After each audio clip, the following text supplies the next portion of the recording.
मोहतरमा सायरा बानो साहिबा। शुक्रिया जनाब स्पीकर। वो आपने कहा ना सलाउद्दीन भाई के शादी ब्याह महंगे हो गए हैं, तो इसका आसान तरीका है कि खामोशी से कर लें, 4 साल बाद मीडिया निकाल लेगा, पता ही ना चले किसी को। स्पीकर साहब, कल तो आए इसाक साहब और एक बम गिराकर चले गए, तो उनको वो रुके भी नहीं, आपने मुझे वक्त भी नहीं दिया। उनको तो मुबारकबाद पेश करनी थी यहाँ आने पर कि 4 साल कैदो बंद की सऊबतें उठाईं और उसके बाद वो आए और यहाँ पर हमें भले बम ही गिराया मगर अपना चेहरा दिखा दिया।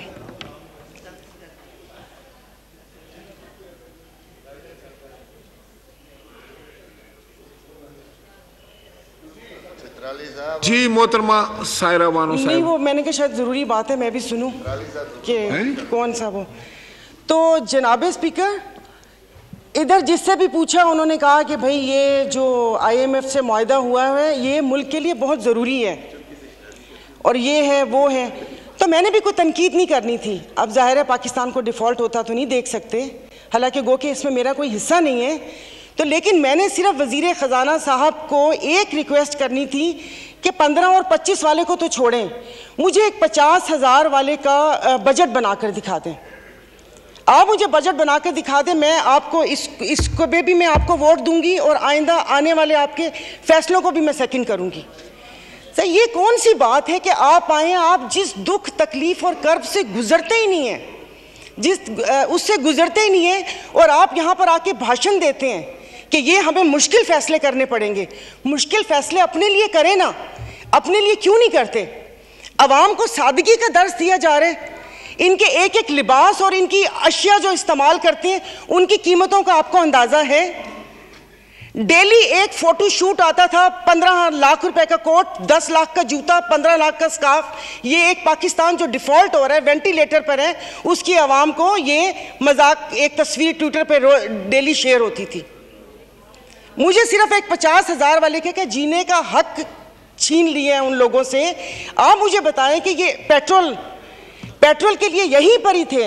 मेरी एक और आपसे रिक्वेस्ट है कि कोई ऐसा रूल है कि जो हुकूमत है वो यहीं बैठी रहे और अपोजिशन के वो बेंच हो जाए, क्योंकि मेरे ख्याल में इन बेंचेस में, इन चेयर्स में कोई प्रॉब्लम है कि यहाँ पर बैठने वाला बोलता है और वहाँ पर जाकर सुम्मुन बुकमुन उम्यून बन जाते हैं ये लोग, इनकी ज़ुबान नहीं चलती। और यही जब मैं वहाँ पर बैठ के हुकूमत पर तनकीद करती थी तो यहाँ पर सब बैठे डेस्क बजाते थे। आज जब मैं यहाँ पर खड़ी होकर हुकूमत पर तनकीद करती हूँ तो उन सबको प्रॉब्लम होता है। तो जनाब स्पीकर, इन्होंने तो यहाँ तकरीर कर दी, इस तकरीर के बाद अगर इतनी हिम्मत है, कल मैं एक ग्रोसरी शॉप तक गई थी, वो भी कोई F6 नहीं गई थी, यहाँ कोई चाइना मार्केट के पीछे कोई दुकान है, वहाँ पर जाकर आप लोगों की तकलीफ, उनकी आंखों से उनका अंदाज़ा लगा लें। मुझे यहाँ पर कल ये करंट डेफिसिट और खुदा जाने क्या क्या बता रहे थे, मैं या आप अपने हलके में जाकर किसी गरीब आवाम को क्या इनको करंट डेफिसिट बताएंगे कि हमारी अयाशियों से तुम लोग इस साल तक पहुँचे हो, अब तुम ही लोगों को बर्दाश्त करना पड़ेगा, ये कुर्बानी तुम लोगों को देनी पड़ेगी। लेकिन फिर मैंने सोचा कि कुर्बानी तो हलाल जानवर की जायज़ है, तो मीन हम हलाल हैं, जिनकी कुर्बानी नहीं है उनकी कुर्बानी जायज़ नहीं है। अब आप देख लेंगे कि यहाँ पर उठते ही जो बोला था, मैं आज इस फोरम पे अपनी पार्टी की तरफ से, मुस्लिम लीग फंक्शनल और सदर पीर पगारा और सदरुद्दीन शाह की तरफ से, मैं आप बिलावल साहब को मैं दावत देती हूँ कि आप सिंध से महंगाई मार्च शुरू करें, हम आपके साथ हैं। और मैं अपने एमक्यूएम के भाइयों को भी कहती हूँ कि वो वहाँ से यहाँ आए थे ना कि महंगाई है, तो ये वक्त है अपनी महाजर कौम के सारी गिले दूर करने का कि तब भी आप लोगों के साथ थे महंगाई के लिए और आज भी इस हुकूमत को लात मारी है इस महंगाई की वजह से। लेकिन हम यहाँ पर बैठ के सिर्फ बातें करेंगे। यहाँ पर मेरी कुछ मेंबरान से बात हुई है, नाम नहीं लूँगी मैं। एक से मैंने कहा कि कल तुम डेस्क तो ना बजाते, सुन ली थी तकरीर, कहता गरीब पैदा क्यों होता है, गरीब का कसूर है। इधर किसी ने मुझे बोला कि मुसलमान को सब्र और शुक्र का दर्स दिया गया है, सब्र शुक्र करें, पूरी दुनिया में महंगाई है। मैं टिम हॉर्टन्स और क्या कहते हैं PSL का मैच देखने वाले और कराची 2 दरिया में खाने वालों की बात नहीं कर रही, मैं उसकी बात कर रही हूँ जिसके 5-5 बच्चे और एक बाइक है, वो पेट्रोल भरवाएगा, दवाई लेगा या क्या करेगा। इन्होंने यहाँ पर वो कहते हैं ना कि शहद में घोल घोल के यहाँ पर सारा ये बजट बता दिया। मैं वैसे लिखा हुआ पढ़ नहीं सकती, इसलिए कि उसमें जज्बात नहीं होते, वो रीडिंग होती है। जैसे कल परसों ये वजीर खजाना साका साहब ने आके बिना जज्बात के यहाँ पर आकर कागज पढ़ के और ये जा और वो जा दूसरे के ऊपर, और पीछे यहाँ पर बैठे हुए सारे पीछे डेस्क पे जा रहे थे कि उसने वो कर दिया, क्योंकि इनकी तो दुकान चल रही है। मैं उस दिन नहीं थी, मैं उनको खराजे तहसीन पेश करती हूँ मुफ्ती अब्दुल शकूर को कि जिन्होंने एटलीस्ट इन 2 वजारतों के कपड़े उतार कर हम लोगों को दिखाए। ये ऐसे नहीं होगा। मुझे बताएं कि वो अवाम ही नहीं रहेंगी तो आप लोग हुकूमत किस पे करेंगे? और बिजली की बात कर रहे हैं तो आप मुझे बताएं कि आईपीपीस के मुआहदे किसने किए थे? आईपीपीस के मुआहदे तो इन्होंने किए। स्पीकर साहब, आपकी तवज्जो चाहूंगी।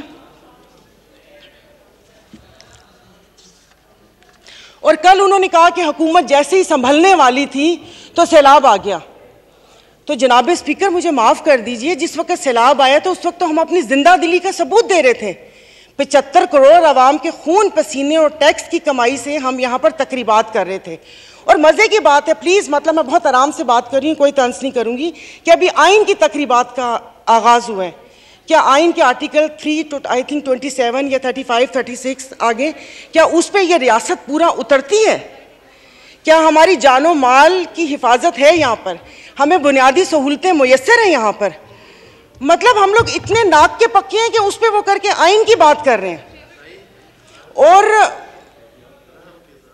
ये हालात इस नहद तक ना पहुंचाएं कि हम अपनी बड़ों की कुर्बानियों को बेफजूल समझें, क्योंकि गोरे से तो लेके रहेंगे पाकिस्तान, ये नारे लगाकर हमने आज़ादी तो ले ली, अब मैं किससे आज़ादी मांगूं? क्या गोश्त खाने के लिए हमने आज़ादी मांगी थी कि खुला गोश्त यहाँ पर खाने को मिल जाए? उसके अलावा तो कुछ भी नहीं है। और मुझे माफ़ कर दीजिएगा कि उस कश्मीर वाले दिन में यहाँ पर ना वज़ीर आज़म थे, ना वज़ीर ख़ारजा थे, ना दिफा मिनिस्टर थे, और ये यहाँ पर कश्मीर का वो हो रहा था। और जो मोदी की कहानी सुना रहे थे, मुझे तो एक सेकंड के लिए, मैं तो उस वक्त आई थी, मैं समझी कि आप शायद यहाँ के हालात सुना रहे हैं।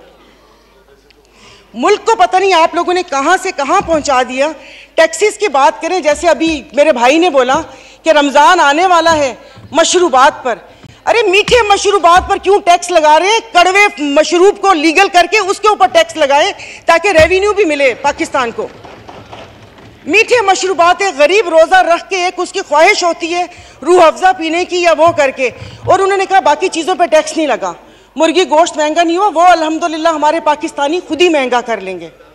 जनाब स्पीकर, अभी वज़ीर आज़म साहब ने कहा था कि ये जो थर कोल है ये गेम चेंजर होगा, उसके ऊपर तो टैक्स लगा दिया। वो क्या गेम चेंजर होगा? और नहीं, उसको हलाल कर दे, मीठा तो गरीब पीते हैं, आप लोगों को उसको लीगल करके उसके ऊपर टैक्स लगा देना चाहिए। तो जनाब स्पीकर, ये सब बैठ के इसके मसले को, मेरी बात सुनिए मोहतरमा, मैं एक तवज्जो आपकी दिलाना चाहता हूँ कि सेनेट की तरफ से फाइनेंस सप्लीमेंट्री बिल पर सिफारिशात मौसूल हो चुकी हैं, जिनकी कापियाँ आपको मुहैया कर दी गई हैं, लिहाजा आप उन पर भी बहस करना चाहें तो कर सकती हैं। सर, अभी कौन सी कॉपियाँ? और आज हालात तो यहाँ पर है कि आज पावर की मीटिंग है और रात को 90 सफ़ों का एक पम्फलेट आ गया था, मैं 90 सफ़े रात को बैठ के पढ़ती और ये यहाँ पर आके करती। जनाब स्पीकर, ये ऐसी बात करते हैं यहाँ पर। अब मैं, सायरा बानो नाम है, एक्टिंग भी बहुत अच्छी करती हूँ। इन सब की आवाज़ के साथ इनको इनका कोरम याद दिलाऊंगी, जो यहाँ पर 5 दिन लगातार आप करो तो हलाल। अपनी तकरीर जारी रखिए, आप अपनी तकरीर। तो ये यहाँ पर जनाब स्पीकर, इनको no cross talk please. Honourable मेंबरान ने एक दूसरे से क्रॉस टॉक नहीं कर सकते किसी सूरत में। फर्क नहीं पड़ता ना, दुखा हुआ हो तो तब ना। मैं आपको अपना शहदादपुर में 2 हफ्ते पहले, 1 हफ्ते में 4 खुदकुशी हुई है, और मैं इस ऐवान के सामने कहती हूँ कि ठीक है, मेरे हस्बैंड वेल ऑफ हैं, बट मैं एक मिडिल क्लास फैमिली से हूँ। मेरे भाई ने परसों मुझे मैसेज किया और उसने बोला कि दुआ करोगे मैं मर जाऊं। और वो सिर्फ एक मेरा भाई नहीं है, मैं पूरे अपने जो भाई जिनका राब्ता मुझसे नहीं है, मैं उनकी मैं बात कर रही हूँ। जनाब स्पीकर, कल मैं गई थी, वो जिस बंदे ने 4 टमाटर और 4 आलू लेकर 400 उसके पास नहीं तो उसने पर्स निकाला, मैं शर्म से गड़ के मर गई। 272 लीटर पेट्रोल आप लोगों ने मुश्किल करनी है तो आप V8 और बड़ी बड़ी ग्रैंड क्रूजर को 500 लीटर पेट्रोल देना, गरीब को आप नहीं वो करें। दवाइयां तो वो दवाई नहीं मिलती, सरकारी अस्पताल का आपने हाल देख लिया। मैं प्लीज आप मार दें, आप प्लीज मार दें। ये मेरी बहन पीछे बैठी हो तो पीछे ही बैठी रहो, अगली दफा की टिकट नहीं मिलेगी अगर ज्यादा चोट की। ऑनरेबल स्पीकर, मतलब इनके दिमाग मिली नहीं उन लोगों से, इनके भूसा भरा हुआ दिमाग में। मेंबर आप मुझे एड्रेस करें और नहीं सर, ये ऐसे बोलती कोई काम है नहीं, पार्टी में कोई पूछता है नहीं, और यहाँ पर आके सिर्फ ये 4 अल्फाज बोल के और उसको वो कोशिश करती है कि हमने भी उंगली कटवा के शहीदों में नाम लिखवाया है। मतलब ये कौन लोग हैं? आप जारी रखें। तो आप मुझे बताइए, अशराफिया तो चली जाएगी यहाँ से, तो हम बदमाशियों को मार देना कि इस मुश्किल हालात में भी जीने की ख्वाहिश रखते हैं, ये बदमाशी नहीं है तो और क्या है? इज्जतें नीलाम हो। अभी तो पहले किसी ने मुझे कहा कि आगे क्या होगा, बच्चे तो बिकते थे, इज्जतें भी नीलाम होती थी। आई एम सॉरी, भले आप एक्सपेंस कर दीजिएगा अल्फाज, पहले ढके छुपे होती थे, अब खुलेआम होंगी। और मैं इज्जत नहीं बोलूंगी, जिस्म फरोशी बोलूंगी, क्योंकि अगर इज्जतें बिक रही होती तो सब खरीद लेते, फिर बिल लाने की जरूरत ना पड़ती कि इज्जत दो हमें। सब यहां पर बैठे हुए इज्जतें खरीद लेते अगर इज्जत बिक रही होती। तो आप मुझे बताएं कि कोई लाए अमल दे दें कि अगले 5 साल तक ये मुश्किल हालात बर्दाश्त कर लो या 10 साल तक बर्दाश्त कर लो, तो फिर भी तसल्ली हो कि ठीक है मैं नहीं रही तो ठीक है मेरे बच्चे उसमें रहेंगे। सर आपने तो बच्चों से जीने का हक छीन लिया इन लोगों ने। 20,000 वाला क्या करेगा? और इंसाफ की आप बात करते हैं, मैं तो अदालतों वाली इंसाफ या उस चीज़ की अभी वहाँ तक तो मैं गई नहीं। आप ये चीज़ों को देख लें, यानी कि मेरी अगर आमदन 10 लाख रुपए महीना आता है, मैं भी वही मुर्गी खरीद रही हूँ 800 रुपये किलो, और मेरा ड्राइवर बच्चल जिसकी 30,000 रुपये तनख्वाह है वो भी 800 खरीद रहे हैं। वो दूध 200 रुपये किलो मैं भी ले रही हूँ, 200 किलो वो भी ले रहे हैं। मैं घर में अब ग्रॉसरी नहीं लाती इसलिए कि मुझे शर्म आती है कि वो ड्राइवर बावर्ची उठाएगा तो उसके दिल में क्या होगा कि ये थैले भरे आ रहे हैं और उसके घर में खाने को है या नहीं है। 2-2 किलो की चीज़ मंगवा लेती हूँ कि जाओ बेटा सामने से लेकर आ जाओ।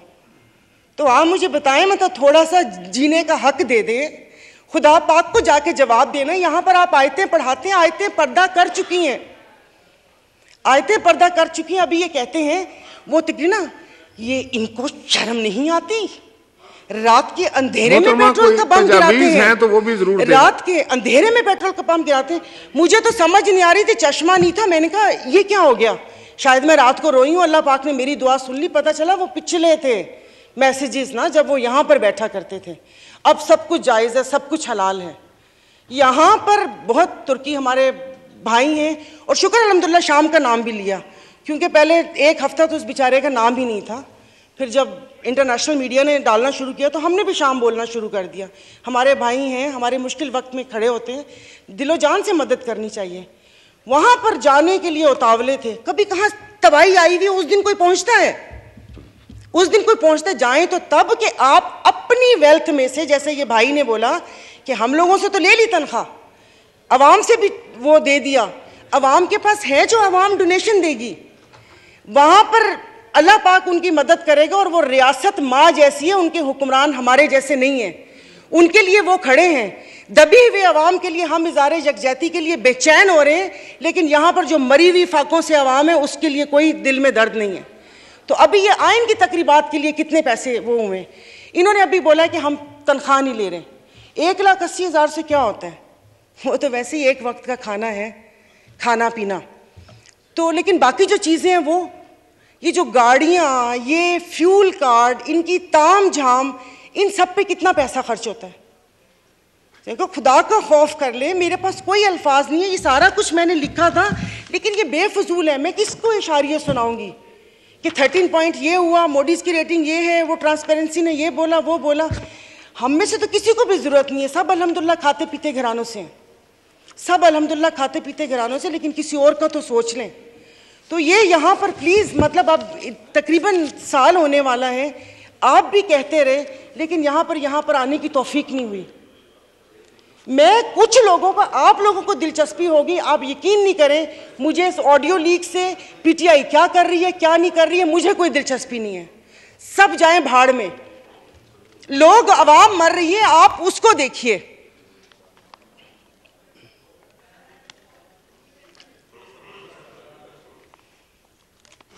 तो खुद ही कह लेते इनसे सिफारिश क्यों करवाई। मोहतरमा कंक्लूड कीजिए, वाइंड अप कर ले। तो मैं वाइंड अप ही कर रही हूँ। मेरे पास तो कोई, जाहिर है वो इतने ना इशारिये हैं, ना मैंने मुआशियात इतनी पढ़ी हुई है। कॉलेज नहीं था वो, ऐसे ही वो कॉलेज था, साइंस कॉलेज नहीं था, आर्ट्स कॉलेज था, समझ भी नहीं आती थी। मुआशियात एग्जाम था, 30 नंबर थे, 3 ग्रेस मार्क मिले थे, 33 नंबर हैं मुआशियात के। और एक ही याद है कि इंसान मौशी जानवर है, लेकिन घर का किचन चलाती हूँ, घरेलू औरत हूँ, तो मुझे पता है कि ये सब, आई एम सॉरी, ये सब बकवास है ये जो बता रहे हैं। इससे ये होगा, इससे वो होगा, इससे ये होगा, इससे वो होगा। जिस वक्त खाना बनाने या किचन में खड़े ना, उस वक्त आटे दाल का भाव पता चलता है। शुक्रिया, बहुत मेहरबानी।